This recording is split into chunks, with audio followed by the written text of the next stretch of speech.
मैं यहां आया आपसे कुछ बातें कहने के लिए और कुछ गंभीर बातें कहना चाहता हूं। हालांकि इस देश में अब परंपरा टूट गई है गंभीर व्याख्यानों की, गंभीर भाषणों की। आजकल इस देश में जिस तरह के भाषण होते हैं वो भाषण मुझे लगता नहीं कि इस देश को कोई दिशा दे पा रहे। गंभीर बातें होती नहीं है, न समाज में हो रही हैं, न पार्लियामेंट के अंदर हो रही हैं। जिनको देश की दिशा देनी चाहिए वो दिशाहीन हो गए हैं। तो दिशाहीन लोग कभी समाज को दिशा नहीं दे पाते। मेरे जैसे आदमी को इस काम में लगना पड़ा, ये मैं बहुत खुशी से नहीं लगा हूं। देश की परिस्थितियां, देश के हालात, बढ़ते हुए इस देश के ऊपर अंतर्राष्ट्रीय दबाव, बढ़ती हुई गुलामी, टूटता हुआ समाज, शक्तिहीन होता हुआ समाज, बढ़ती हुई गरीबी, बेरोजगारी, ये तमाम बड़े कारण हैं जिन्होंने मेरे जैसे नौजवान को बहुत अंदर से परेशान किया है। और उस परेशानी में ही मैं इस काम में लगा हूं। मेरे सोचने का ढंग थोड़ा फर्क है। किसी भी समस्या के बारे में मैं जब विचार करता हूं तो थोड़ा गहरे जाता हूं उस समस्या में। उसका शायद एक कारण यह भी हो सकता है कि मैं विज्ञान और तकनीकी का विद्यार्थी रहा और आज भी हूं। तो विज्ञान और तकनीकी का विद्यार्थी होने के नाते किसी भी समस्या की समाधान तलाशने के लिए उसके जब तक हिस्टोरिकल एस्पेक्ट को समझ नहीं लेता तब तक मुझे वो समस्या समझ में नहीं आती। इस देश में वर्तमान में जो परेशानियां हैं उन परेशानियों को भी मैंने वैसे ही समझने की कोशिश की है। और इस देश की परेशानियों को समझने के लिए पिछले कुछ वर्षों में मैंने लगभग 20,000 से ज्यादा दस्तावेज इकट्ठे किए हैं।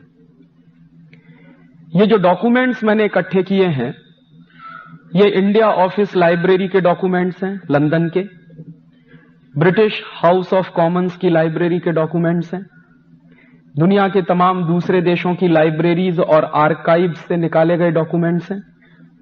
कुछ डॉक्यूमेंट हिंदुस्तान की आर्काइव्स से निकाले हैं मैंने, और उनके आधार पर जो मेरी समझ बनी है वही आपसे शेयर करने आया हूं।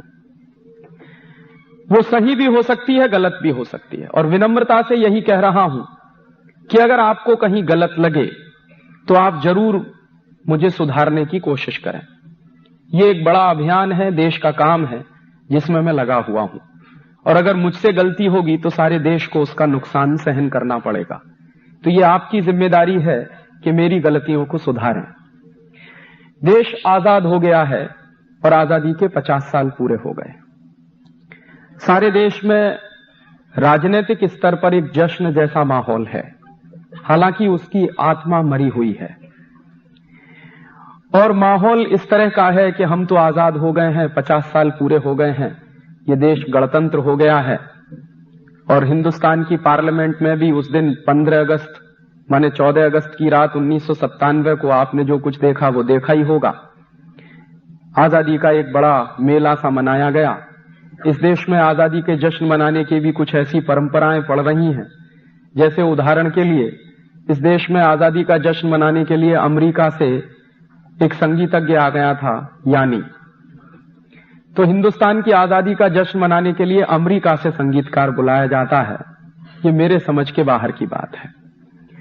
उस यानी को हिंदुस्तान की आजादी के बारे में क्या समझ है और कितनी समझ है, और साथ ही साथ उस यानी को संगीत की कितनी समझ है जो मेरे देश में चलता है और बजाया जाता है। फिर एक दिन मैंने सुना, अखबारों में पढ़ा कि हिंदुस्तान की आजादी का जश्न मनाने के लिए अमेरिका की एक नाटक कंपनी आई, उसका नाम था पॉल टेलर की कंपनी। तो पॉल टेलर की कंपनी हिंदुस्तान के 10-12 शहरों में नाटक करती थी, और पॉल टेलर जो है उस नाटक के माध्यम से दिखाने की कोशिश करते थे, लेकिन उनको मालूम नहीं था कि झांसी की रानी लक्ष्मीबाई कौन थी और उसने क्या क्या किया था। वो कोशिश करते थे हिंदुस्तान की आजादी का इतिहास बताते, लेकिन उसी दृष्टि से कोशिश करते थे जैसे अमेरिका वाले हिंदुस्तान को देखते हैं, भारत को देखते हैं, और दुर्भाग्य ये है कि हिंदुस्तान की आजादी के जश्न के जितने कार्यक्रम हो रहे हैं वो सब विदेशी कंपनियों द्वारा स्पॉन्सर हो रहे हैं। माने जिन विदेशी कंपनियों के कारण इस देश की आजादी चली गई थी, जिस ईस्ट इंडिया कंपनी और अंग्रेजों के कारण इस देश की आजादी चली गई थी, अभी उन्हीं देशों की कंपनियों को हमारे देश की आजादी से इतना प्यार कैसे हो गया। टेलीविजन पे रात दिन विज्ञापन आप देखिए तो जितने विज्ञापन हिंदुस्तान की आजादी के कार्यक्रम के आते हैं वो सब विदेशी कंपनियों द्वारा प्रायोजित किए हुए होते हैं। तो ये कुछ विद्रूपताएं हैं, ये कुछ विडंबनाएं हैं इस देश की, और इसी विडंबना के बीच मैं मेरी बात आपसे कहने की कोशिश कर रहा हूं कि ये जो आजादी के 50 साल पूरे हुए हैं, हम कहां आ गए हैं और हुआ क्या है पिछले 50 साल में।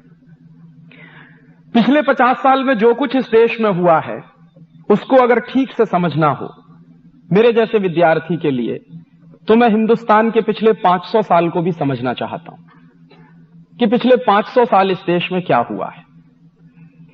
और पिछले 500 साल इस देश में जो कुछ हुआ है अगर वो समझ में आ जाएगा तो अभी जो कुछ चल रहा है वो भी आपके समझ में आ जाएगा।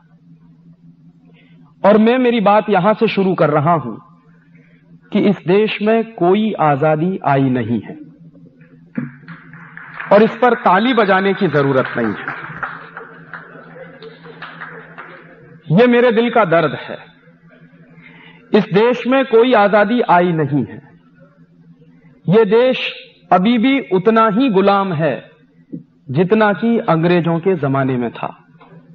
और कई बार मैं इस बात को एक कदम आगे जाके कहता हूं कि यह देश इस समय अंग्रेजों के जमाने से ज्यादा गुलाम है। देश की व्यवस्थाएं अंग्रेजों के जमाने से ज्यादा गुलाम हैं। तो प्लानिंग के 3 चरण निर्धारित किए गए हैं। पहला चरण यह है, सबसे पहले हिंदुस्तान की अर्थव्यवस्था को खलास किया जाए। और जो बात चल रही है ब्रिटिश हाउस ऑफ कॉमन्स में, वो बात यह चल रही है कि इंडियन इकोनॉमिक सिस्टम को कॉलेप्स करा दिया जाए। और इंडियन इकोनॉमिक सिस्टम जब कॉलेप्स हो जाएगा तो हिंदुस्तान के व्यापारी, हिंदुस्तान के उद्योगपति, हिंदुस्तान के पूंजीपति सब खलास हो जाएंगे। और ये व्यापारी, पूंजीपति और उद्योगपति अगर खलास हो जाएंगे हिंदुस्तान में, तो हमारी ईस्ट इंडिया कंपनी का माल हिंदुस्तान के गांव-गांव में बिकने लगेगा। और इस डिबेट को चलाते हुए विल्बरफोर्स कह क्या रहा है, एक मजेदार बात आज आप देख रहे हैं जो चल रहा है उसका कंपैरिजन मैं कर रहा हूं। विल्बरफोर्स कह रहा है कि हमको हिंदुस्तान में फ्री ट्रेड करना है। तो एक एमपी पूछता है उससे, what do you mean by free trade?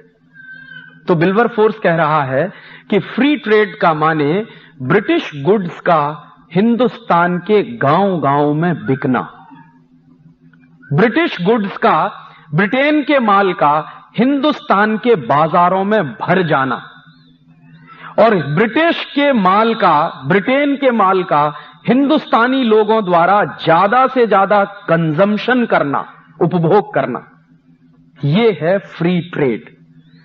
इसके सेकंड पार्ट में एक बात और कह रहा है विल्बरफोर्स, फ्री ट्रेड की व्याख्या करते हुए। सेकंड पार्ट में यह कह रहा है कि यह जो फ्री ट्रेड चलेगा इसमें एक चीज और होनी चाहिए कि हिंदुस्तान में बहुत अच्छा रॉ मटेरियल है जो इंग्लैंड में नहीं है। जैसे कॉटन का रॉ मटेरियल है, स्टील के ओर्स हैं इस देश में, आयरन ओर बहुत अच्छा है, और भी तमाम तरह के रॉ मटेरियल हैं।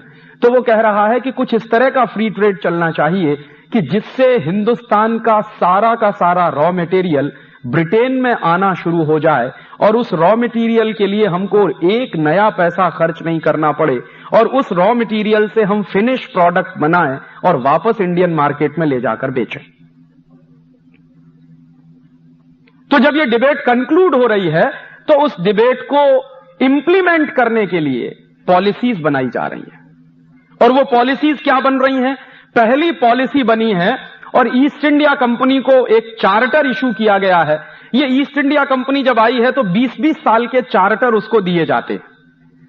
पहला चार्टर 1601 में मिला है, फिर दूसरा चार्टर 1621 में मिलता है, फिर इस तरह से 20-20 साल से चार्टर दिए जाते हैं। चार्टर माने अधिकार पत्र। तो इस तरह से 1813 की ये डिबेट जब कंक्लूड हो गई है तो ईस्ट इंडिया कंपनी को एक स्पेशल चार्टर इशू किया गया है हाउस ऑफ कॉमन्स की तरह से, और उस तरफ से, और चार्टर का नाम है चार्टर फॉर फ्री ट्रेड। और मैं जोर दे रहा हूं इस फ्री ट्रेड शब्द पर कि ये जो फ्री ट्रेड शब्द है ये कोई नया नहीं है, ये 250-300 साल पुराना शब्द है। आज जो कुछ आप अखबारों में पढ़ते हैं, सुनते हैं कि इस देश में लिबरलाइजेशन हो रहा है, ग्लोबलाइजेशन हो रहा है, किस लिए हो रहा है? फ्री ट्रेड के लिए हो रहा है। तो ये फ्री ट्रेड तो इस देश में अंग्रेजों ने भी चलाया है। और अंग्रेज इस देश में फ्री ट्रेड क्यों चला रहे हैं? इंडियन इकोनॉमिक सिस्टम को बर्बाद करना है और ब्रिटिश इकोनॉमिक सिस्टम को इस देश में स्थापित करना है, इसके लिए वो फ्री ट्रेड चला रहे हैं। तो उस फ्री ट्रेड में पॉलिसीज क्या बन रही हैं? जो सबसे पहली पॉलिसी बनी है कंपनी सरकार की, 1813 में इस देश में कंपनी की सरकार है, ब्रिटेन की सरकार नहीं। ब्रिटेन की सरकार आई है 1858 के बाद, रानी की सरकार सीधे 1858 के बाद आई है। उसके पहले कंपनी की सरकार है, माने ईस्ट इंडिया कंपनी की सरकार है। तो ईस्ट इंडिया कंपनी की सरकार जो है वो पॉलिसी क्या बना रही है? फ्री ट्रेड का चार्टर आ गया है और उसके आधार पर जो सबसे पहली पॉलिसी बनाई जा रही है वो पॉलिसी क्या है? ब्रिटिश माल पर हिंदुस्तान में कोई टैक्स नहीं लगेगा और उसके बदले में जो हिंदुस्तानी माल होगा उस पर ज्यादा से ज्यादा टैक्स लगाया जाए। नतीजा क्या निकलेगा? अगर ब्रिटिश माल इस देश में टैक्स फ्री हो जाएगा तो गांव गांव में ब्रिटिश माल सस्ता हो जाएगा और हिंदुस्तानी माल पर लगातार टैक्स बढ़ा दिया जाएगा तो हिंदुस्तानी माल महंगा हो जाएगा। तो स्वदेशी माल महंगा हो जाएगा और विदेशी माल सस्ता हो जाएगा। इसके लिए पॉलिसी बनाई है कंपनी सरकार ने जिसको कहा गया है चार्टर फॉर फ्री ट्रेड, और उसके तहत इस देश में अंग्रेज कुछ कानून बना रहे हैं। कानून क्या बना रहे हैं? ब्रिटेन के माल पर तो टैक्स हटा दिया पूरी तरह से और कोई इंपोर्ट ड्यूटी नहीं लगेगी ब्रिटेन के माल पर, और हिंदुस्तानी माल बनाने वाले लोगों पर सबसे पहला टैक्स लगाया गया central excise and salt tax. और यह अंग्रेजों ने क्यों लगाया है सेंट्रल एक्साइज टैक्स? ताकि हिंदुस्तान में माल बनाने वाले लोगों का माल महंगा हो जाए। तो सेंट्रल एक्साइज टैक्स लगा दिया, माने जो वस्तुएं बन रही हैं उस पर उत्पाद कर, वस्तुओं के उत्पादन पर कर। उसके बाद हिंदुस्तानी व्यापारी उन वस्तुओं को बाजार में बेच रहे हैं तो कंपनी सरकार ने वस्तुओं के बाजार में बेचने पर भी कर लगाया है जिसको अंग्रेजों ने कहा है सेल्स टैक्स। फिर तीसरा कर कि वस्तुओं के उत्पादन पर कर, वस्तुओं के बाजार में बिकने पर कर, और उन वस्तुओं के बिकने से जो आमदनी आ रही है उस पर भी टैक्स, और उसका नाम अंग्रेजों ने रखा है इनकम टैक्स। तो उत्पादन पे सेंट्रल एक्साइज, बिक्री पर सेल्स टैक्स, बिक्री से होने वाली आमदनी पर इनकम टैक्स। उसके बाद वस्तुओं का आवागमन जो है, ट्रांसपोर्टेशन जो है, उस पर अंग्रेजों ने एक टैक्स लगाया है जिसका नाम है ऑक्ट्रॉय टैक्स, चुंगी नाका। और उसके बाद एक आखिरी टैक्स और लगाया अंग्रेजों ने। अंग्रेजी सरकार क्या करती थी, कंपनी सरकार क्या करती थी कि कहीं कहीं पुल बनाती थी, तो पुल पर से माल लेके जब ट्रक गुजर रहा है तो आपको पुल का कर देना है क्योंकि हमारी सड़क आप इस्तेमाल कर रहे हैं। तो उसको उन्होंने नाम दिया टोल टैक्स। तो कितने टैक्स लगा दिए अंग्रेजों ने? वस्तुओं के उत्पादन पर सेंट्रल एक्साइज, वस्तुओं की बिक्री पर सेल्स टैक्स, उसके बाद इनकम पर इनकम टैक्स, उसके बाद ट्रांसपोर्टेशन के लिए आपको टोल टैक्स और ऑक्ट्रॉय टैक्स। और ये पांचों टैक्स अंग्रेज लगा रहे हैं इस देश के उद्योगपतियों पर ताकि इस देश के उद्योगपतियों का नाश किया जाए। और इसके बदले में जितना भी ब्रिटेन से माल आ रहा है इस देश में उस पर से सारे टैक्स हटा लिए गए हैं क्योंकि ब्रिटेन का माल इस देश के गांव गांव में उनको बेचना है। नतीजे क्या निकलते हैं? जब ये पांचों के पांचों टैक्स लग जाते हैं, और उस जमाने की बात कर रहा हूं आज से लगभग 200 साल पहले की, 1844 1850 में, 150 साल पहले की, उस समय मैंने एक दिन हिसाब लगाया कि अंग्रेजी सरकार ने कुल कितना टैक्स लगा दिया हिंदुस्तान के व्यापारियों पर। तो पता चल रहा है कि हर 100 रुपए के व्यापार पर 127 रुपए का टैक्स है। और इस बात की गंभीरता को समझिए कि हर 100 रुपए के व्यापार पर 127 रुपए का टैक्स है। तो एक दिन हाउस ऑफ कॉमन्स में डिबेट चल रही है और एक एमपी कह रहा है कि हिंदुस्तान के व्यापारियों पर इतना टैक्स लगा दिया है, ये सब मर जाएंगे। तो दूसरा एमपी जवाब दे रहा है कि यही हमें करना है। एक दूसरा एमपी खड़ा हो जाता है तो वो कहता है कि दोनों हाथ में लड्डू हैं हमारे, या तो हिंदुस्तानी व्यापारी मर जाएंगे, माने 100 रुपए पर अगर 127 रुपए टैक्स देना पड़ जाए तो या तो वो आदमी मर जाएगा और या वो बेईमान हो जाएगा। और अगर वो बेईमान हो जाएगा तो भी हमारे गुलामी में आ जाएगा और बर्बाद हो जाएगा, तब तो हमारी गुलामी में आने ही वाला है। अब आप ध्यान करिए इन दो बातों को कि इस देश में टैक्सेशन का सिस्टम क्यों लाया जा रहा है, ताकि हिंदुस्तान के व्यापारियों को, पूंजीपतियों को, काम करने वालों को, उत्पादकों को बेईमान बनाया जाए या फिर उनको खलास कर दिया जाए। ईमानदारी से काम करें तो खलास हो जाए और बेईमानी से काम करें तो टैक्स की चोरी करें, और टैक्स की चोरी करें तो हमेशा ब्रिटिश सरकार के अधीन रहें, क्योंकि चोरी करने वाला आदमी कभी आंख में आंख डाल के बात नहीं कर सकता। और इसके लिए फिर उन्होंने डिपार्टमेंट्स बना दिए, income tax department, central excise department, toll tax वाला डिपार्टमेंट, सेल्स टैक्स वाला डिपार्टमेंट, ऑक्ट्रॉय वाला डिपार्टमेंट। और आपको मैं बताऊं कि ये पांचों के पांचों डिपार्टमेंट आज आजादी के 50 साल में भी चल रहे। अंग्रेजों ने इन डिपार्टमेंट्स को बनाया था हिंदुस्तान के व्यापारियों का सत्यानाश करने के लिए। तो मुझे लगता था कि जब 1947 में इस देश में आजादी आई तो अंग्रेजों द्वारा बनाए गए ये पांचों डिपार्टमेंट्स बंद कर देने चाहिए थे, लेकिन वो आज भी चल रहे हैं। और उसी दौर की एक जानकारी और दूं कि अंग्रेजों ने सबसे पहले जब इनकम टैक्स लगाया तो उसकी रेट क्या है, कितना इनकम टैक्स देना पड़ता है। तो अंग्रेजों का जो सबसे पहला इनकम टैक्स का रेट है वो 97% का है। माने 100 रुपए की इनकम है तो 97 रुपए का टैक्स आपको देना पड़ेगा, माने सिर्फ 3 रुपया आपको मिलेगा। और आपको शायद ये मालूम होगा, कुछ बुजुर्ग यहां बैठे होंगे इस सभा में, आजादी के 1947 के बाद कम से कम 20-25 साल तक इनकम टैक्स इस देश में 97% लगता रहा है। आजादी के बाद की बात कर रहा हूं। 1970-72 तक 97% ही इनकम टैक्स लगता रहा इस देश में, जबकि आजादी आ गई थी 1947 में। तो मेरा सबसे पहला और गंभीर प्रश्न यह है कि जो टैक्सेशन का स्ट्रक्चर अंग्रेजों ने बनाया वही टैक्सेशन का स्ट्रक्चर इस समय देश में चल रहा है। अंग्रेजों ने क्यों बनाया? हिंदुस्तानी व्यापारियों को बर्बाद करने के लिए, और हिंदुस्तानी व्यापारी बर्बाद हुए। 1835-1840 में इस देश की क्या स्थिति है व्यापार के क्षेत्र में, उसका एक आंकड़ा है, और ये आंकड़ा statistics British house of Commons की डिबेट से मैंने निकाला। हाउस ऑफ कॉमन्स की डिबेट चल रही है तो एक एमपी कह रहा है कि हिंदुस्तान का व्यापार है कितना पूरी दुनिया में। तो एक सर्वे किया है, और वो सर्वे किया है कई यहां के रेवेन्यू ऑफिसर्स हैं जो ब्रिटेन की सरकार के यहां पर पोस्टेड हैं, और उनका एक हेड है, हेड ऑफिसर, जिसका नाम है विलियम एडम। तो विलियम एडम कई रेवेन्यू कलेक्शन के ऑफिसर्स को लगाता है सर्वे के काम में, पता लगाओ कि हिंदुस्तान का टोटल ट्रेड कितना।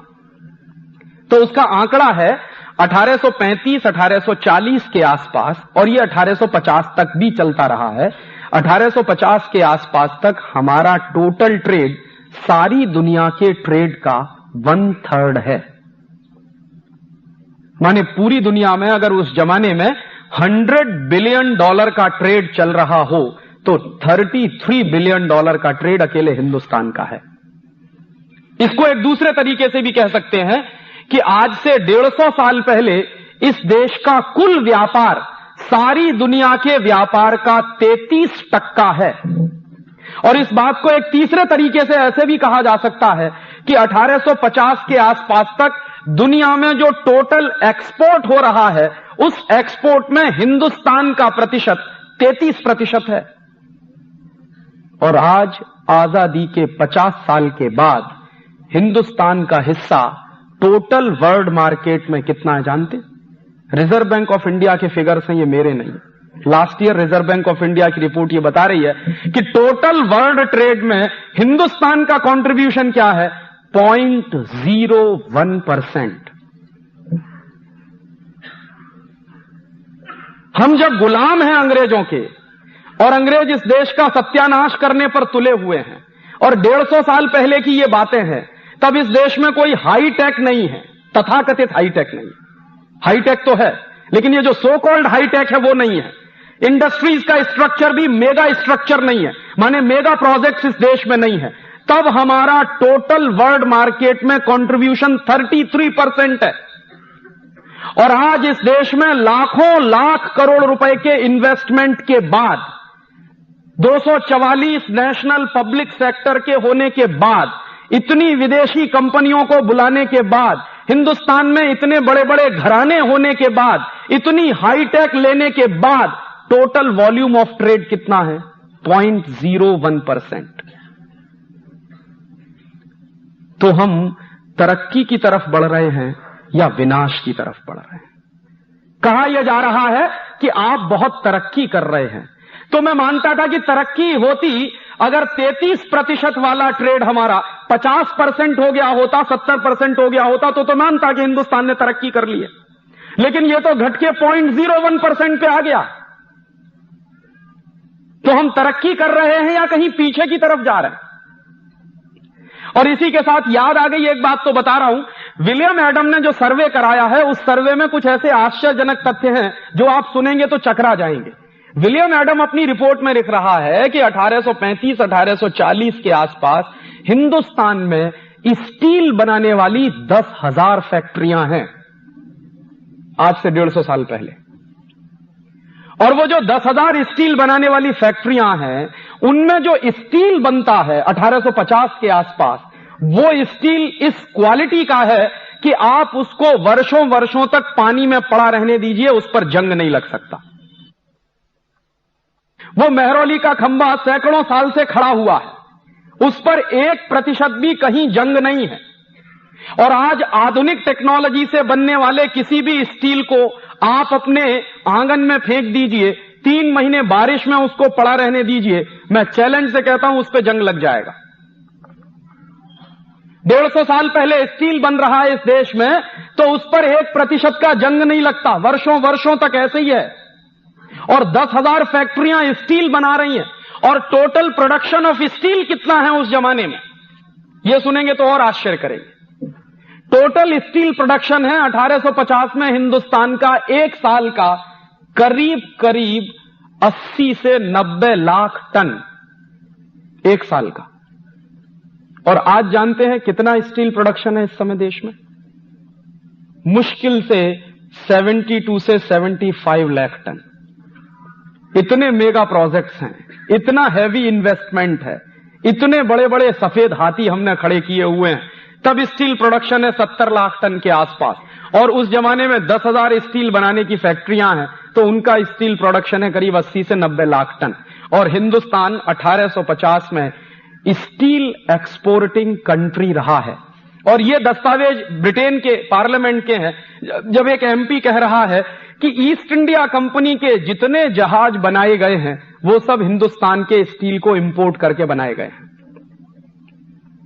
और उस जमाने में 1850 के आसपास सबसे बढ़िया जो स्टील बनता है वो हिंदुस्तान में बनता है, या फिर एक दूसरा देश है डेनमार्क में बनता है। तो डेनिश स्टील जो माना जाता है वो इंडियन स्टील से उस जमाने में 19 है, और इंडियन स्टील डेनिश स्टील से 21 है। और अगर 10,000 स्टील बनाने के कारखाने हैं और इतना बड़ा स्टील के उत्पादन का तंत्र है, तो जरूर कोई ना कोई जबरदस्त हाईटेक रहा होगा इस देश में। ये एक अलग बात है कि हम उसको जानते नहीं, क्योंकि अंग्रेजों ने वो दस्तावेज नष्ट कर दिए। और उन्हीं अंग्रेजों के दस्तावेजों के कुछ दूसरे हिस्से हैं जिनके आधार पर पता चला है कि हिंदुस्तान में सबसे ज्यादा स्टील प्रोडक्शन होता था 1850 के आसपास सरगुजा में। सरगुजा मध्य प्रदेश का एक इलाका है। इस पूरे सरगुजा में स्टील बनाने के सबसे ज्यादा कारखाने रहे। और सरगुजा में स्टील बनाने के कारखाने क्यों रहे? तो ये बात सब जानते हैं कि सरगुजा में आयरन ओर सबसे ज्यादा है। मध्य प्रदेश का जो इलाका है सरगुजा, उसमें आयरन ओर सबसे ज्यादा है, इसलिए उस जमाने में सबसे ज्यादा स्टील बनाने के कारखाने हैं। और स्टील बनाने का काम कौन करते हैं वहां? तो जिनको आप ट्राइबल्स पीपुल कहते हैं, वो उस जमाने के सबसे बड़े स्टील प्रोड्यूसर लोग हैं, जिनको हम मानते हैं कि ये तो पढ़े लिखे नहीं है, क्योंकि इनके पास डिग्री नहीं है, क्योंकि इन्होंने बीटेक नहीं किया, क्योंकि इन्होंने एमटेक नहीं किया, क्योंकि इन्होंने पीएचडी नहीं किया। लेकिन सच्चाई यह है कि हिंदुस्तान के सबसे बड़े स्टील प्रोड्यूसर हैं वो। और अभी भी सरगुजा के इलाके में, मैंने तो मेरी आंखों से देखा है, आज भी आजादी के 50 साल बाद भी कुछ लोग बचे हैं जो स्टील बनाने की टेक्नोलॉजी जानते हैं। लेकिन दुर्भाग्य यह है कि वो टेक्नोलॉजी आगे तक पहुंच नहीं रही है। वो टेक्नोलॉजी खत्म कैसे हुई? अंग्रेजों ने ये हिंदुस्तान के स्टील बनाने वाले कारखाने बंद कराए। कैसे बंद हुए? अंग्रेजों ने एक कानून बना दिया। कानून क्या था कि पहले जो स्टील बनाने वाले ट्राइबल्स होते थे, वो जंगलों में से जो खानें होती थी, खदानें होती थी, उनमें से स्टील का रॉ मटेरियल ले आते थे और स्टील बनाते थे उससे।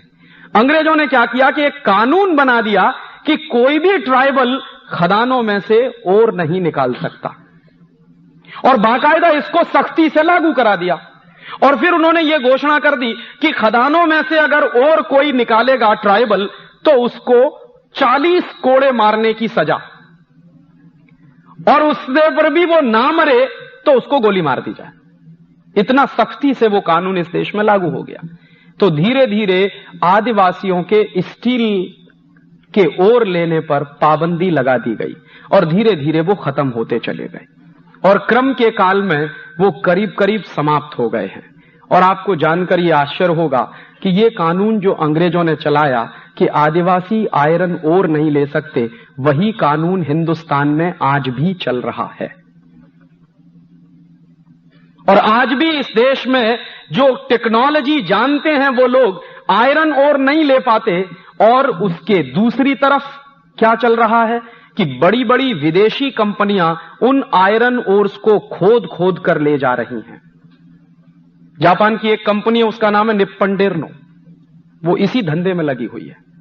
तो जापान की कंपनी को तो हिंदुस्तान की खदानें खोद कर ले जाने की खुली छूट है, लेकिन हिंदुस्तान का कोई आदिवासी उस खदान में से रॉ मटेरियल लाकर स्टील बनाए तो उस पर पाबंदी लगी हुई है, वो रॉ मटेरियल नहीं ले सकता।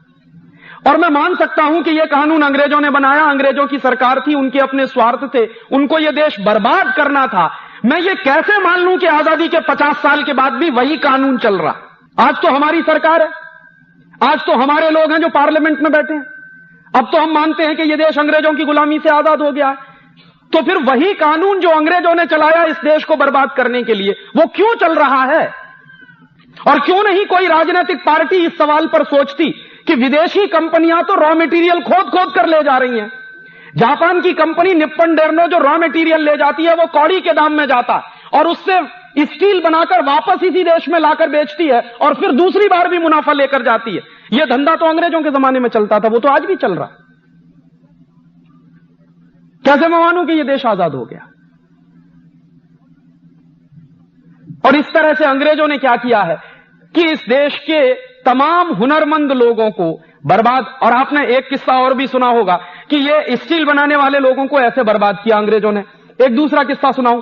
हिंदुस्तान में बहुत बेशकीमती और बेहतरीन कपड़ा बनाने वाले कारीगर होते थे और उन कारीगरों के हाथ का बनाया हुआ कपड़ा सारा देश जानता है कि एक छोटे से रिंग में से पूरा थान पार निकलता था। ढाका की मलमल इस देश में बनती थी। ढाका उस जमाने में इसी देश का हिस्सा था। बांग्लादेश तो 72 में बना है, उसके पहले वो थोड़ा पाकिस्तान का हिस्सा था और 47 के पहले हमारे देश का हिस्सा था। और ये किस्सा मैं आपसे कह रहा हूं 1750 से 1850 के बीच का। इतना बेहतरीन कपड़ा बनाने वाले जो कारीगर होते थे, उनके हाथ का बुना हुआ कपड़ा कोई कल्पना नहीं कर सकता कि मशीन इतना महीन कपड़ा बुन सकती है क्या। जिस टेक्नोलॉजी, जिस हुनर से वो कपड़ा बनाते थे और सारी दुनिया में वो कपड़ा बिकता था, मशहूर था हिंदुस्तान का कपड़ा। सबसे ज्यादा जो एक्सपोर्ट अर्निंग्स होती थी हमारे देश को, वो दो ही चीजों से होती थी, या तो हमारे मसाले बिकते थे या हमारा कपड़ा बिकता था। तो कपड़ा बनाने वाले जो कारीगर थे, अंग्रेजों को उनसे परेशानी थी। अंग्रेजों को क्या परेशानी थी? लंकाशायर और मानचेस्टर का कपड़ा इस देश में बिक नहीं पाता था क्योंकि हिंदुस्तानी कपड़ा ही इतने क्वालिटी का बनता था, कोई खरीदता ही नहीं था लंकाशायर और मानचेस्टर के कपड़े को। तो अंग्रेजों ने क्या किया? फ्री ट्रेड के नाम पर हिंदुस्तान का बेहतरीन कपड़ा बनाने वाले कारीगरों के अंगूठे काटे गए, उनके हाथ काटे गए। सूरत के इलाके में दस्तावेज है मेरे पास, 1 लाख से ज्यादा कारीगरों के अंगूठे कटे हैं अंग्रेजों के जमाने। बिहार में एक इलाका है, उसका नाम है